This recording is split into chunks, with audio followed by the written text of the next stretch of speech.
কুয়েতে দেখা যাচ্ছে ক্ষেপণাস্ত্রেও মানে উড়িয়ে দিয়েছে। ক্ষেপণাস্ত্র ঘাঁটি উড়িয়ে দিয়েছে ইরান।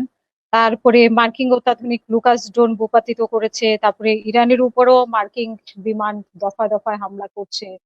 তো এতে করে আসলে এইভাবেই চলতে থাকবে? আপনি আপনি কি না, মনে করেন এইভাবে যে এইভাবে পাল্টাপাল্টি? আমেরিকা যদি ভাবে বা ইসরায়েল হুম যদি ভাবে যে এয়ার স্ট্রাইকিং ইরানকে বসিয়ে দেবে, এটা তো সম্ভব না। এটা তো আজকে 4 হুম মাসের উপরে এটা চেষ্টা করছে, কিন্তু এটার কি কোনো ফল এসছে? একেবারেই না। আপনি দেখেন, এই একটা বড় ধরনের এটা কিন্তু ইরান জর্ডনে করেছে। এবং হুম জর্ডনের হুম যে হুম কেন করেছে জানেন? যখন আপনার কুয়েত, কাতার, আরব আমিরাত, বাহরাইনের উপরে, ওমানের উপরে হুম যখন উপর্যুপরি ইরান আক্রমণ করছে, তখন আমেরিকার যে হুম সামরিক ঘাঁটিগুলো সেখানে দুর্বল হয়ে গেছে, তাই তাদের যে অন্যান্য সরঞ্জাম রয়েছে সেইগুলো সরিয়েছে। এর মধ্যে রয়েছে হুম অত্যন্ত গুরুত্বপূর্ণ যেটা, তাদের জেট ফাইটার গুলো দামি দামি ওইখানে সরিয়েছে। তারপরে তাদের বিমান হুম হ্যাঙ্গার যেটা ইম্পর্টেন্ট ওইটা সরিয়েছে, তাদের ফিলিং স্টেশন জর্ডনে সরিয়েছে। এটার কারণ হলো জর্ডন হলো ইসরায়েলের সীমান্তবর্তী দেশ, এবং এই হুম এই হুম জন্য এখানে জর্ডনকে নিরাপদ মনে করছে, কিন্তু তা হইল না। গত রাতে একদম বসিয়ে দিয়েছে। অর্থাৎ 11 এবং হুম 12 হুম হুম তারিখে জর্ডনের উপরে বেপরোয়া হামলা করেছে, এবং হুম। আজ আজবুতো একটা আক্রমণ করেছে ইরান। এবং সেখানে হ্যাঁ। বিমান হ্যাঙ্গার তছনছ করে দিতে, আমেরিকার ফিলিং স্টেশন তছনছ করে দিছে, সবকিছু হুম তছনছ হুম করে দিয়েছে। সুতরাং কোনো লাভ নাই। তারপরে আপনার আল ওয়াদুদ, যেটা মানে আহ, সম্ভবত আরব আমিরাতের আল ওয়াদুদ এবং কাতারের যে ইয়াটা আছে, এটা ভুলে গেলাম, এয়ারপোর্ট। হুম। এয়ারপোর্ট, এয়ার বেস, এগুলো উদয় সবচেয়ে বড় ফিলিং স্টেশন ওয়াদুদ কাতারের। হ্যাঁ, হ্যাঁ, ওয়াদুদ বড় ওয়াদুদ ফিলিং সামথিং। স্টেশন। হ্যাঁ। হুম। তো সেইগুলোর উপরে এইভাবে ইরান আক্রমণ করে, প্রত্যেকটার মধ্যে বড় বড় ফিলিং স্টেশন আছে, সবগুলো কিন্তু হুম হুম বিকল হুম। করেছে। সুতরাং এটা আমেরিকাকে আবার সরিয়ে দিচ্ছে। সপ্তাহখানেক দেরি করে বা 15 দিন দেরি করে আবার পূর্ণ আক্রমণে যেতে হবে।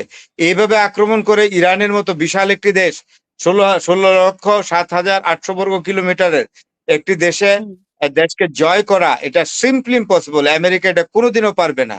আমি মনে করি হুম ডোনাল্ড ট্রাম্প একটা বিফল যুদ্ধে রত হয়েছে, এবং এই যুদ্ধ আসলে আমেরিকারই ক্ষতি হচ্ছে প্রকারান্তরে। এবং আমি মানে অবাক হব না যদি আমেরিকার শান্তিপ্রিয় সাধারণ জনগণ, যারা অর্থনীতির উপরে, যাদের হুম প্রতিদিনের খরচ বা প্রতিদিনের যে মানে ব্যয় নির্বাহের উপরে প্রচুর চাপ পড়েছে, এবং অনেকেই হুম বেকার হুম হয়ে যাচ্ছে, এই লোকগুলা কিন্তু রাস্তায় দাঁড়াবে।